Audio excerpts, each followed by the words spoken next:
오늘 주시는 하나님의 말씀은 누가복음 22장 47절에서 53절입니다. 말씀하실 때에 한 무리가 오는데 열둘 중에 하나인 유다라 하는 자가 그들을 앞장서 와서 예수께 입을 맞추려고 가까이 하는지라. 예수께서 이르시되 유다야, 내가 입맞춤으로 인자를 파느냐 하시니, 그의 주위 사람들이 그 된 일을 보고 여짜오되 주여, 우리가 칼로 치리이까 하고, 그 중에 한 사람이 대제사장의 종을 쳐 그 오른쪽 귀를 떨어뜨린지라. 예수께서 일러 이르시되 이것까지 참으라 하시고 그 귀를 만져 낫게 하시더라. 예수께서 그 잡으러 온 대제사장들과 성전의 경비대장들과 장로들에게 이르시되 너희가 강도를 잡는 것 같이 검과 몽치를 가지고 나왔느냐? 내가 날마다 너희와 함께 성전에 있을 때에 내게 손을 대지 아니하였도다. 그러나 이제는 너희 때요 어둠의 권세로다 하시더라. 아멘. 누가가 기록한 예수님의 공생의 마지막 날 밤 이야기입니다.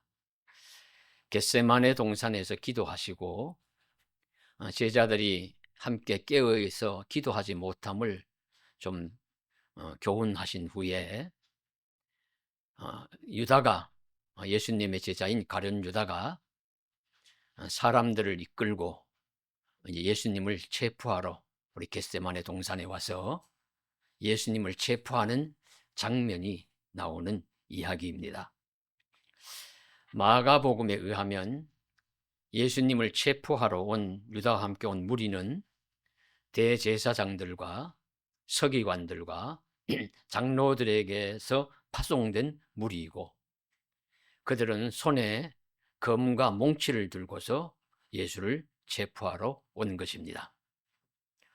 밤은 깊고 달빛은 어스름해서 평소 같으면 잘 알아보지 못하겠지만 가룟 유다는 예수님과 워낙 밀접히 가까이 있었던지라 예수님의 체형만 봐도, 겉모습만 봐도 저분이 예수구나 하는 것을 알고서 미리 이제 약속을 하는 것이죠.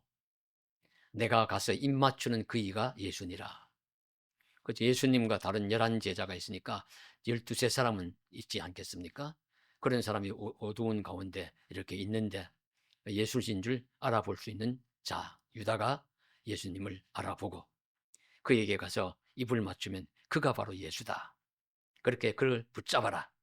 이렇게 이제 약속을 하고 온 것이죠. 그래서 예수를 체포하려고 유다가 예수님께 입맞추려고 다가올 때 예수님이 이미 아시고 내가 입맞춤으로 인자를 파느냐 이렇게 이제 말씀을 하십니다. 자, 그럴 때 옆에 이제 주변에 있는 제자들이 우리가 칼로 그들을 대항하오리까 하면서 예수님의 의사를 타진하는 그런 장면이 나오죠. 그리고 그 제자 중에 한 사람이 칼을 빼내어서 종의 귀를 쳐서 떨어뜨립니다. 이 자가 누구겠습니까? 잘 아시는 대로 요한복음에서는 성경을 제일 마지막에 복음서를 제일 마지막에 기록한 요한복음에서는 이가 누구인지를 밝힙니다. 칼을 들어 친 자는 베드로요, 그 귀를 잘린 자는 대제사장의 종 말고다. 그렇게 가르쳐 주시죠. 그래서 베드로가 대제사장의 종의 귀를 쳐서 떨어뜨립니다. 근데 예수님께서 이것을 집어서 다시 붙여주시면서 이것까지 참으라. 이렇게 이제 말씀하시면서 이제 붙여주시는 장면이 나옵니다. 그러시면서 오늘 하시는 말씀이 너희가 마치 강도를 잡는 것 같이 검과 몽치를 가지고 나를 잡으러 왔느냐. 내가 성전에서 너희들을 사람들을 가르칠 때에는 내게 손도 대지 아니하였는데 이제 어둠의 때여서 너희가 실행하는구나. 이렇게 위험 있게 책망하시면서 순순히 체포되시었다 하시는 말씀이 오늘 말씀의 내용입니다. 이처럼 우리는 예수님께서 겟세마네 동산에서 체포당하심을 보면서 두 가지 내용을 집중적으로 살펴보고자 합니다. 하나는 예수의 제자인 가룟 유다가 왜 예수를 배반했을까? 왜 제자로서 스승을 팔았을까? 하는 것 한 가지 하고요. 또 하나는 검과 몽치를 가지고 예수를 잡으러 온 많은 사람들에게 대항하지 아니하시고 순순히 자신을 체포당하시면서 이것까지 참으라, 이것까지 참으라 하신 그 의미가 무엇일까 하는 것을 오늘 말씀에서 깨닫고자 합니다.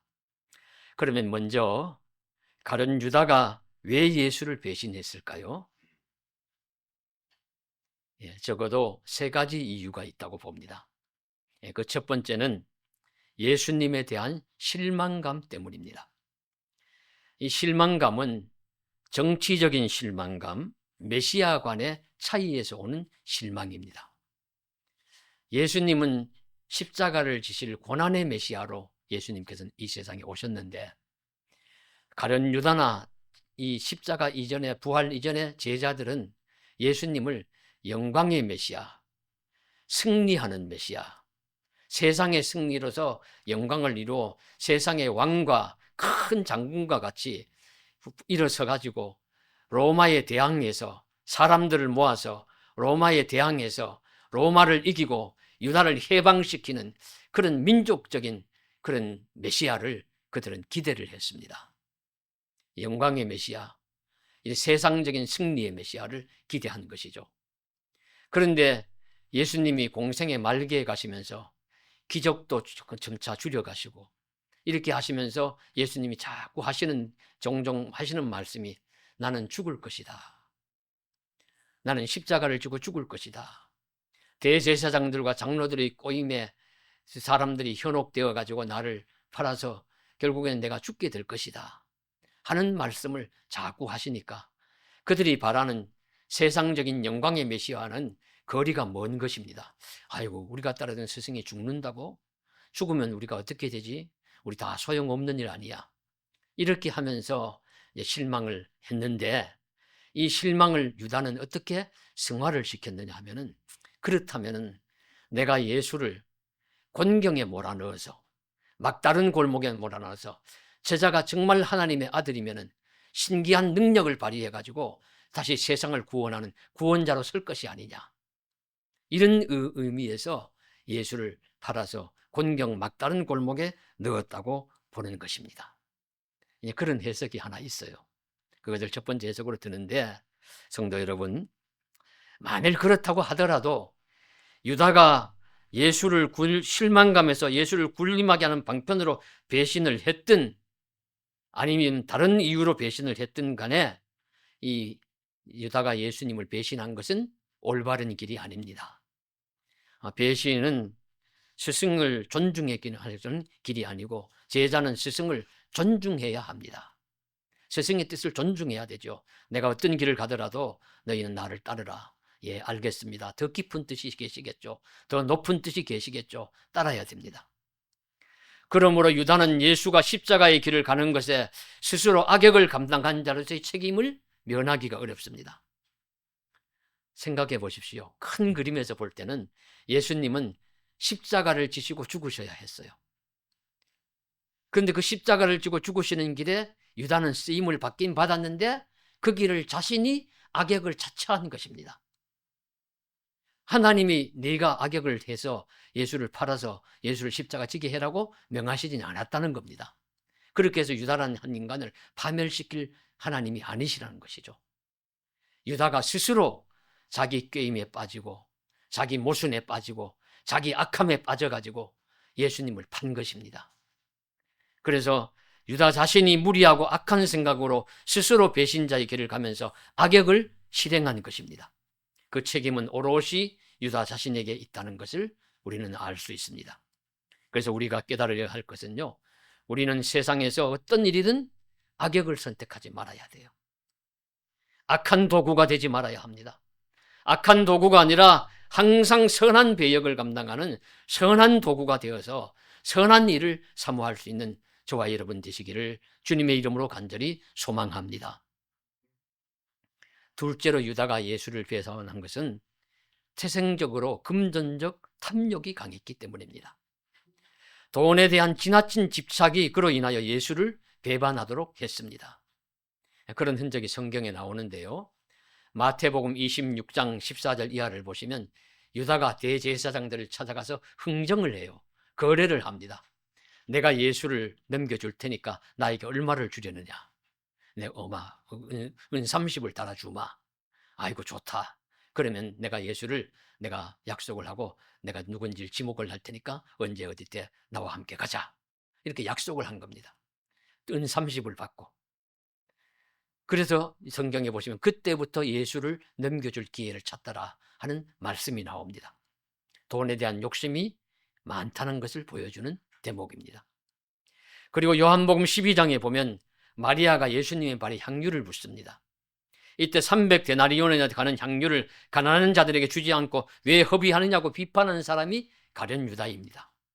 그런데 요한은 그 유다를 어떤 사람이라고 증언합니까? 이렇게 말함은 가난한 자들을 생각함이 아니요 그는 도둑이라 돈계를 맞고 거기 넣는 것을 훔쳐가미르라. 예수 공동체에 돈계를 맡고 있으면서 순수한 봉사가 아니라 돈을 훔쳐가는 도둑이었다고 폭로하는 것입니다. 이와 같이 유다가 돈을 지나치게 사랑함이 돈에 대한 탐욕이 예수를 팔게 한 원인이었음을 증언하고 있습니다.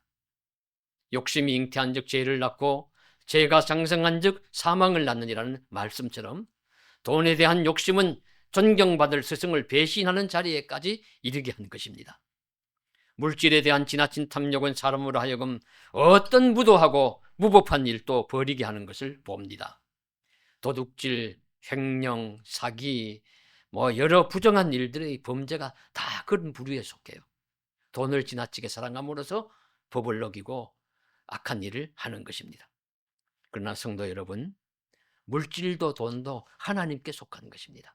그래서 학개 선지자는 금도 내 것이요 은도 내 것이라 여호와의 말씀이니라 우리 학개서 2장 8절에서 선언하였습니다. 금도 은도 하나님이 주실 때 받는 것이고 내가 합당한 깨끗한 그릇이 될 때 주신 것을 잘 누릴 수가 있습니다. 여러분, 아무리 많으면 무엇합니까? 누릴 수 없으면 소용이 없잖아요. 그래서 우리는 유다처럼 돈에 대한 과도한 욕심으로 죄를 짓지 말고 깨끗한 그릇이 되어 하나님이 주시는 복과 은혜를 잘 누릴 수 있는 사람이 되기를 또 주님의 이름으로 간절히 소망합니다. 셋째로 유다가 예수를 배반한 것은 마귀 사탄의 유혹에 넘어갔기 때문이에요. 요한복음은 분명히 그렇게 증언합니다. 요한복음 13장 2절에 마귀가 벌써 시몬의 아들 가룟 유다의 마음에 예수를 팔려는 생각을 넣었더라. 예수님은 세족식을 행한 후에 또 예수가 떡 한 조각을 유다에게 주시니 조각을 받아놓고 사탄이 그 속에 들어간지라. 유다가 그 조각을 받고 나가니 밤이더라. 이것이 유다가 예수를 배반하게 된 가장 분명한 이유 중에 하나입니다. 마귀의 유혹에 넘어간 거예요. 그가 세속적인 권세나 명예를 기대했든지 돈에 대한 지나친 탐욕 때문이든지 간에 결국은 인간을 파멸시키는 마귀의 유혹에 넘어간 것입니다. 마귀 사탄의 유혹에 졌기 때문에 유다가 예수님을 배반한 것입니다. 그래서 성도라고 하더라도 깊은 기도와 말씀으로 무장하고 강한 믿음을 갖지 못하면 마귀의 시험에 잘 넘어갑니다. 잘 져요. 오죽하면 예수님도 시험 당하셨겠습니까? 떡에 대한 시험, 세상의 인기와 명예에 대한 시험, 세상 권세에 대한 시험이 너무 어렵다는 것을 가르쳐주는 말씀이에요. 예수님이 이런 시험 당하고 예수님은 이기셨지만 우리 세상 사람들은 얼마나 이거 이길 수 있겠습니까? 우리도 세상을 살면서 마귀의 시험과 유혹에 부딪힐 때가 있습니다. 역시 부당한 방법으로라도 배고픔을 채우라는 떡의 시험으로 위험한 행동을 해서라도 인기를 얻으라는 달콤한 유혹으로 마귀에게 전하고 굴복함으로 세상 권세를 얻으라는 그런 시험으로 우리를 다 악으로 빠뜨리려고 유혹할 수가 있습니다. 유다처럼 존경하고 사랑해야 할 스승을 곤경에 몰아넣음으로 세상의 권세를 얻으라는 시험을 할 수도 있고 돈을 지나치게 사랑하는 마음을 부추겨서 유혹을 할 수도 있고 직접적으로 잘못된 배신의 길을 걷도록 그렇게 시험할 수도 있습니다. 그러한 유혹에 넘어가는 성도가 되지 말아야 합니다. 그와는 다른 제자들처럼 비록 약하고 비록 좀 무지하고 용감하게 잘 나서지는 못하나 예수의 사랑받는 제자로 남아서 잠잠히 견디다가 시간이 흐르고 세월이 가서 점차 믿음이 장성하여져서 훌륭한 주의 일꾼 되어서 주께서 주시는 귀한 일들을 믿음으로 잘 감당하는 그런 부류의 사람이 되기를 주님의 이름으로 간절히 소망합니다. 자, 이렇게 예수를 팔아넘기는 제자 유다가 자신에게 다가와서 배신의 입맞춤을 할 때예요. 이제 곁에 있는 제자들이 마지막 결기라도 보이면서 그들과 맞서려고 할 때 예수님께서 하시는 말씀이 이것까지 참으라.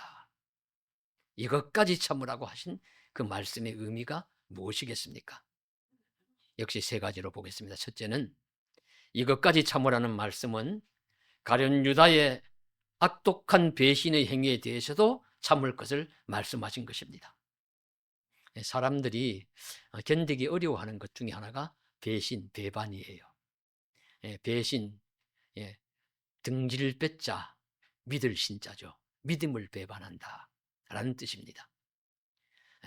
그래서 신의를 저버리고 자기의 이익을 위해서라면 마땅히 해야 할 도리를 저버리고 하는 그런 행위를, 약속을 저버리는 행위를 배반이라고 합니다.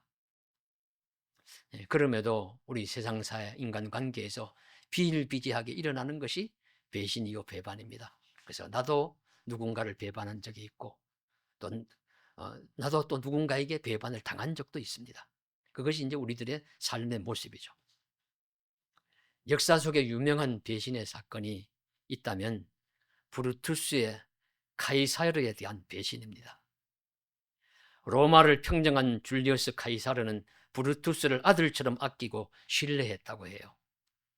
본래 브루투스는 카이사르의 정적이었던 폼페이우스의 부하였다고 합니다. 그런데 폼페이우스가 제거되자 브루투스도 함께 제거되고 소멸되어야 되는데 카이사르가 용서해 주었어요. 용서해 주고는 그를 사면하고는 그를 가장 가까이 두고 그의 힘과 능력을 좀 신뢰하면서 그를 아들처럼 아끼고 사랑했다고 합니다. 그런데 이 본래 브루투스는 가이사르에 떼어졌기 폼페이우스의 그 제자로서 이렇게 용서 사면함을 받았음에도 불구하고 가이사르가 황제가 되어서 공화정을 무너뜨릴 것을 염려한 나머지 가이사르를 암살하는 모의에 가담합니다. 그래서 브루투스는 다른 암살자들과 함께 원로원 회의장에 들어오는 가이사르에게 다가가 단검으로 그를 찌릅니다. 이 장면을 연상하면서 섹스피어는 그의 희곡에서 그 브루투스가 가이사르를 찌를 때 그 가이사르가 남긴 외마디 마지막 말을 해서 유명한 말이 되었습니다. 브루투스 너마저 라는 말이죠. 브루투스 너마저. 이 말은 배신당한 인간의 허망함을 상징하는 대명사가 되었습니다.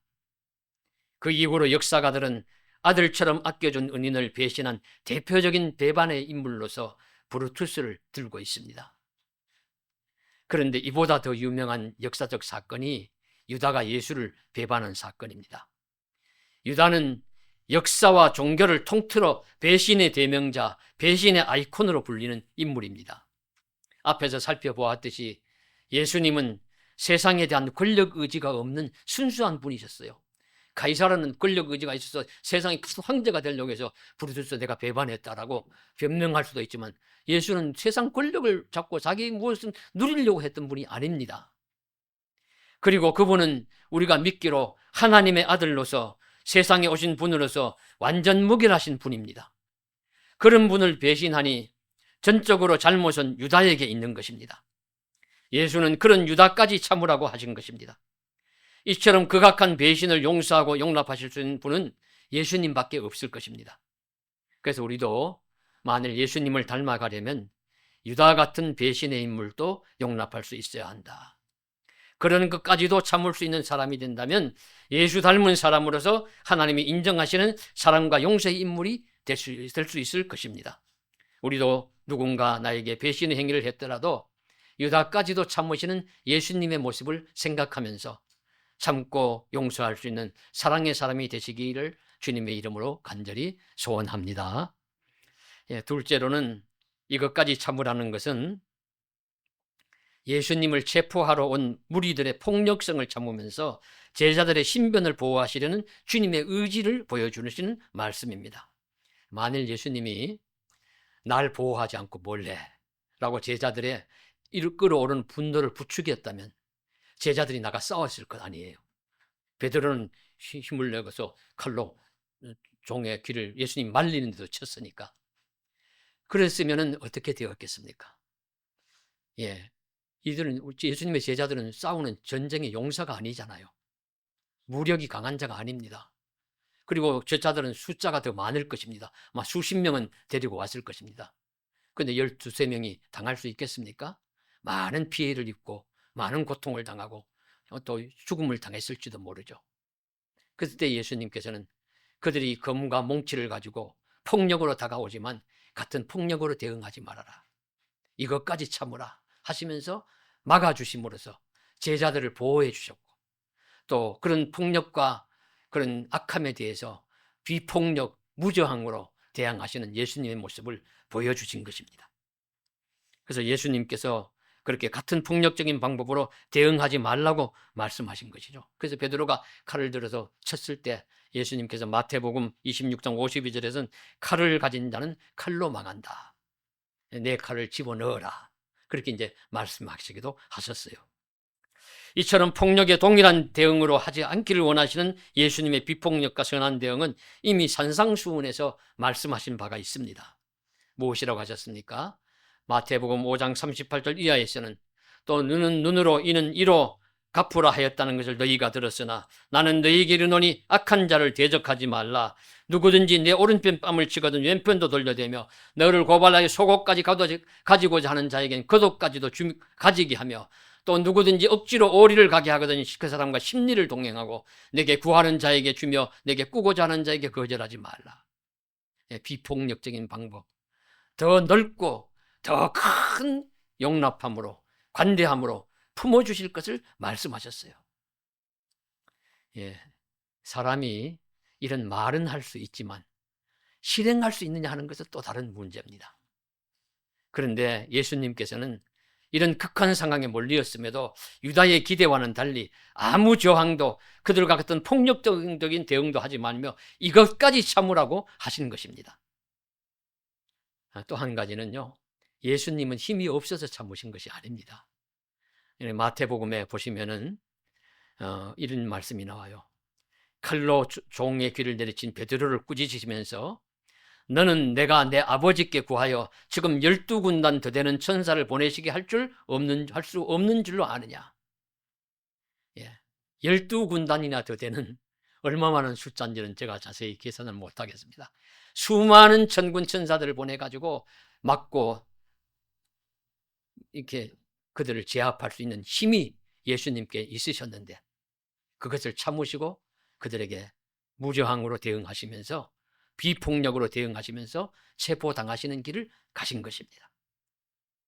그리고 얼마나 인내하셨다는 것을 알 수 있죠. 내가 강한 힘이 있어도 같이 그렇게 대응하지 말아라. 그래서 우리는 주님의 믿음이 큰 참음이요 큰 인내인 것을 우리가 짐작하고 우리도 할 수 있으면 악을 악으로 갚지 말고 폭력을 폭력으로 대응하지 말고 악을 선으로 이기면서 폭력을 참음으로 이기는 주님의 길을 잘 따라갈 수 있기를 간절히 소원합니다. 역사적 인물 중에 오래 참고 인내하는 인물 중에 하나를 들라고 하면요, 남아프리카 공화국이 되었던 공화국의 대통령이 되었던 넬슨 만델라를 들 수가 있을 것입니다. 만델라는 정치범으로 27년간 복역을 했는데 그 악독하기로 유명한 로벤섬에서 복역을 했다고 해요. 그래서 많은 세월을 독방에서도 보냈고 또 간수들이 그의 자존심을 꺾기 위해서 강제노동시키고 모욕도 주고 했지만 그는 잠잠히 참고 견뎌내었습니다. 그러다가 71세의 노인이 되어서 교도소 문을 나섰습니다. 그리고 대통령이 되었습니다. 사람들은 만델라가 나오자마자 자신을 탄압했다는 백인 정권의 피해 복수를 선언할까 봐 두려워했다고 합니다. 하지만 그는 석방 후 첫 연설에서 이렇게 말했습니다.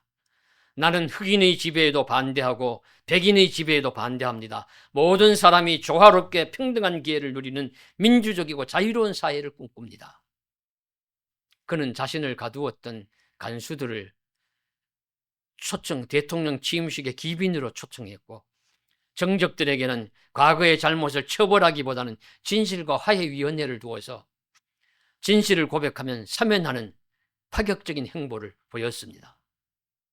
만델라의 오래 참음과 그의 수감 이후에 화해와 용서의 행보는 노벨 평화상을 수상하게 함으로써 세상도 그의 노력을 인정해 주었습니다.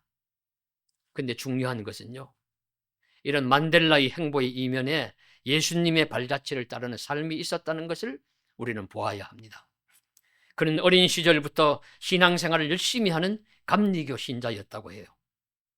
그는 수감생활 중에도 예배를 드리고 성경을 읽으면서 영적인 힘을 얻으며 오랜 수용을 이겨내었습니다. 그의 이름이 넬슨 만델라인데, 넬슨이란 이름은 초등학교 때 교회학교 선생님이 지어준 이름이라고 합니다. 그래서 그 이름을 계속 끝까지 유지하면서 살아갔던 사람이고, 결국 만델라는 예수님의 삶과 가르침을 잘 실천하여 이 세상에서 오래 참음과 화해의 대명사가 되었고, 사랑으로 미움을 이긴 예수님의 정신을 실천한 인물이 되었습니다. 이런 인물처럼 우리도 예수님의 오래 참음과 화해의 정신을 잘 배워서 예수님과 같은 오래 참음으로 악한 세상을 이길 수 있는 그리스도인이 될 수 있기를 주님의 이름으로 간절히 축복합니다. 셋째로, 이것까지 참으라는 말씀은 하나님의 뜻에 절대 순종하라는 말씀인데요, 이것까지 참으라는 것은 십자가까지 참으라는 말씀입니다. 여기서 예수님이 참고 그들에게 체포되시면 그 다음 행보가 뭐냐? 십자가를 진다는 것은 누구보다도 예수님이 잘 알고 계셨어요. 예수님은 그렇게 미리 말씀하셨거든요. 내가 죽고 나면 십자가에 달릴 것이고 3일 만에 살아나리라. 그렇게 십자가 죽음을 이미 예고하셨던 바가 있으니까 누구보다도 예수님이 잘 아심에도 불구하고 큰 힘을 동원하지도 않으시고, 제자들과 함께 어둠 속에서 빨리 우리 도망가자면서 도망치지도 않으시고, 순순히 체포되신 것은 하나님의 뜻에 순종하시는 그 순종이고, 십자가까지 참으시는 그 순종을 말씀하시고 있습니다. 그런데 우리가 십자가 하지만 이 십자가 형벌이 어떤 형벌입니까? 사람을 발가벗겨서 나무에 매달아서 두 손에 두 발에 못을 박아가지고 피가 흐르고 몸에서 물이 빠지고 피가 흘러내려서 죽게 하는 방법입니다. 극악무도한 사형 방법이에요. 짐승도 이렇게 죽이지 않습니다. 이렇게 죽이면 우리가 아이고 징그러워서 못 봐, 두려워서 못 봐, 그럴 것입니다. 그런데 사람을 이렇게 죽이는 잔인한 방법이 십자가 죽음입니다. 이런 십자가의 죽음까지도 인내하시면서 참으시면서 감당하시는 그 말씀이 바로 이것까지 참으라는 그런 말씀입니다. 인류 구원을 이루시는 하나님의 뜻에 순종하시면서 이것까지 참아야 한다고 하시는 이 참으심은 이 주님의 능동적인 참음이었습니다. 능동적이라고 하면 억지로 궁지에 몰려서가 아니라 충분한 다른 방법이 있음에도 자발적으로 순종의 길을 선택한 참음을 의미합니다. 이런 십자가까지 참고 견디는 능동적인 참음이 우리 그리스도인이 배워야 할 참음입니다. 아마 세상에 이런저런 많은 참음이 있지만요, 십자가까지 참으라는 것은 세상 최고의 참음을 의미하는 것 아닐까요? 십자가까지 참을 수 있으면 못 참을 게 없을 거예요. 누가 날 모욕했다고, 누가 날 조롱했다고, 날 욕했다고, 나를 한 대 때린다고, 그렇다고 우리가 같이 반발하고 그러지 않을 것입니다. 십자가까지 참으라. 인생 최고의 덕목의 하나는 인내요 오래 참음입니다. 김영석 교수님의 105세 철학자이고 기독교인이신 김영석 교수님의 강연을 인터넷으로 한 몇 개를 들었는데요, 듣다가 보니까 제 마음에 부딪히는 말씀 내용이 이야기가 하나 있었습니다. 뭐 여러 가지 좋은 말씀들을 많이 하시지만 그 중에 하나가 무엇인가 하면, 자신을 하나님께서 이렇게 오래 살게 하신 이유가 뭐냐, 내게 인내하는 것, 오래 참는 것 하나 배우라고 날 이렇게 오래 살게 하신 것 같다, 이런 말씀을 하세요. 그래서 듣는 순간에 아이고, 저분처럼 건강하시고 좀 무난하게 인생을 100세가 넘게까지 사시면 그렇게 참으실 일이 무엇이 그렇게 많이 있으셨을까? 이런 생각이 들었는데, 그런데 그분이 말씀하시는 것이 날 이렇게 오래 살게 한 것은 하나님이 참으라신 것, 인내하는 것 가르쳐 주시려고 참게 하셨다고 하시는 말씀을 들으니까, 세상 사람은 누구든지 참지 않고는 세상 살 수 없구나. 인내하지 않고는 세상 살 수 없구나. 인생은 참음으로 이기면서 사는 것이구나. 견디면서 살아가는 것이구나 하는 것을 깨달을 수가 있었습니다. 우리도 참지 못하고 이룰 수 있는 일이 무엇이 있겠습니까? 실로 참음이 없으면 이룰 수 있는 일이 없다 할 정도로 우리 인생은 오래 참음, 인내와 깊은 관련이 있음을 우리는 깨달을 수가 있습니다. 그러므로 종종 우리는 이 말씀들을 기억하시면 좋겠습니다. 예수님은 누가복음에서 씨앗이 사람의 마음밭의 좋은 땅에 떨어진다는 것은 착한 마음으로 말씀을 듣고 지키어 인내로 결실하는 자니라. 누가복음 8장 15절에서 말씀하셨고요. 너희의 인내로 너희 영혼을 얻으리라. 누가복음 21장 19절에서 영혼을 지키고 얻는 길도 인내라고 가르쳐 주셨습니다. 바울은 로마서에서 너희 다만 이뿐 아니라 우리가 환난 중에도 즐거워하나니 환난은 인내를, 인내는 연단을, 연단은 소망을 이루는 줄 알미로다 말씀하신 그 가르침도 있습니다. 이 사도 요한은 계시록에서 성도들의 인내가 여기 있나니 그들은 하나님의 계명과 예수에 대한 믿음을 지키는 자니라. 이 세상에서 모든 환난을 이기고 나온 자, 그 특징이 뭐냐면 인내로 견디고 믿음을 지킨 자라는 말씀입니다. 고린도전서 사랑장에서도 사랑은 다름 아니라 사랑은 오래 참고 모든 것을 참으며 모든 것을 견디느니라 말씀하셨습니다. 바울도 디모데에게 내가 참으면 함께 왕노릇할 것이요, 디모데후서 2장 12절에서 말씀하시므로 참는 자가 결국 승리하는 인생을 살아갈 수 있다고 하셨습니다. 그러므로 사랑하는 성도 여러분, 우리도 이것까지 참으라고 말씀하신 주님을 생각하면서 주님의 그 오래 참으심으로 인류 구원의 역사를 이루시었다는 것을 바라보면서 우리도 참고 인내하는 삶을 살아감으로써 믿음의 승리, 생활의 승리를 이루어내는 성도가 되시기를 주님의 이름으로 간절히 축복합니다. 기도드리겠습니다. 사랑하는 하나님 아버지, 유다가 어떤 이유로 예수님을 팔았든 유다는 결국 마귀 사탄의 시험에 진 것입니다. 우리 마귀 사탄의 유혹과 시험에 지지 않도록 말씀으로 무장하게 하시고 우리의 믿음을 강하게 하여 주시옵소서. 이것까지 참으라고 하신 주님의 말씀을 기억합니다. 참 자기 자신 사랑하는 그것을 배반했던 그 배신의 그 유다까지도 참으라고 말씀하신 것이며, 또 이것까지 참으라고 말씀하신 것은 악독함과 무도함으로 폭력을 사용하시는 자들까지도 참으라고 말씀하신 것이며, 이것까지 참으라고 하신 것은 하나님의 뜻을 이루기 위해서 십자가까지도 참으라고 말씀하신 것인 줄로 믿습니다. 우리도 말씀 기억하면서 주님께서 참으라고 인내라고 하신 그 말씀을 잘 기억하면서 우리 인생도 잘 참고 인내함으로 믿음의 승리를 이루어가게 하시고 생활의 승리를 이루어가는 복된 사람들이 다 되게 하여 주시옵소서. 도와주시길 줄 믿사옵고 감사드리옵고 예수 그리스도의 이름으로 간절히 기도드리옵나이다. 아멘.